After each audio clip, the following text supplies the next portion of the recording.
ಅಪ್ಪ ದೇವ್ರೆ, ಗಾಂಧಿನಗರ ಸುತ್ತಿ ಸುತ್ತಿ ಸುತ್ತಿ ನನ್ನ ಚಪ್ಪಲಿ ಮಾತ್ರ ಸೌದೌದು, ಆದರೆ ನನ್ನ ಟೈಮ್ ಮಾತ್ರ ಚೇಂಜ್ ಆಗಲಿಲ್ಲ. ಹೆಂಗೋ ನಿನ್ನ ದಯೆಯಿಂದ ಒಂದು ಸಿನಿಮಾ ಡೈರೆಕ್ಷನ್ ಮಾಡೋ ಅವಕಾಶ ಸಿಕ್ಕದೆ. ಅಪ್ಪ ಏಕದಂತ ಯಾವುದೇ ಕಾರಣಕ್ಕೂ ತೊಂದರೆ ತಾಪತ್ರೆ ಇಲ್ದಂಗೆ ಕಾಪಾಡ್ಬಿಡಪ್ಪ.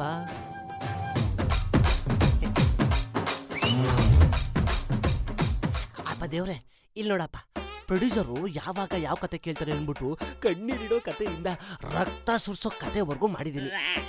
ಹೀರೋ ಫಸ್ಟು ಅವ್ರ ಕೈಲೆಲ್ಲ ಒಡ್ಸ್ಕೊಬಿಟ್ಟು ಆಮೇಲೆ ಎಲ್ರಿಗೂ ಹೊಡಿತಾರಲ್ಲ ಆ ಕತೆವರೆಗೂ ಮಾಡಿದ್ದೀನಿ. ಆಮೇಲೆ ನನ್ನ ಹತ್ರ ಒಂದು ಒಳ್ಳೆ ಕತೆ ಇದೆ, ಇದನ್ನ ಕೇಳ್ಬಿಟ್ರೆ ನೀನು ಕಳ್ದೋಗ್ಬಿಡ್ತೀಯ. ಆ ಕತೆ ನಾನು ಹೆಂಗ್ ಮಾಡ್ತೀನಿ ಅಂತ ನನಗೆ ಗೊತ್ತಿಲ್ಲ. ಈ ಹೀರೋಯಿನು ಗಾಂಧಿನಗರ ಕಥೆಯಲ್ಲಿ ಲೀಕ್ ಮಾಡೋದು ಜಾಸ್ತಿ, ನಾನು ನಂಬುದಿಲ್ಲ, ನೀನ್ ಮಾತ್ರ ನಂಬ್ತೀನಿ. ಈ ಹೀರೋಯಿನು ರೆಡ್ ಲೈಟ್ ಏರಿಯಾದಲ್ಲಿ ಸಿಗ್ತಾಳಲ್ಲ ಆ ಕಥೆನೂ ಮಾಡಿದ್ದೀನಿ.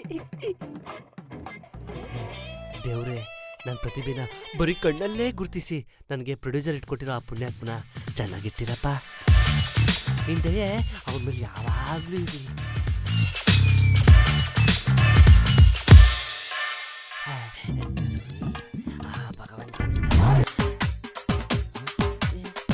ಏನೋ ಬೇಡ್ಕೊಂಡೆ ದೇವ್ರ ಹತ್ರ, ದೇವ್ರೇ ಶಾಕದ್ನಲ್ಲೋ.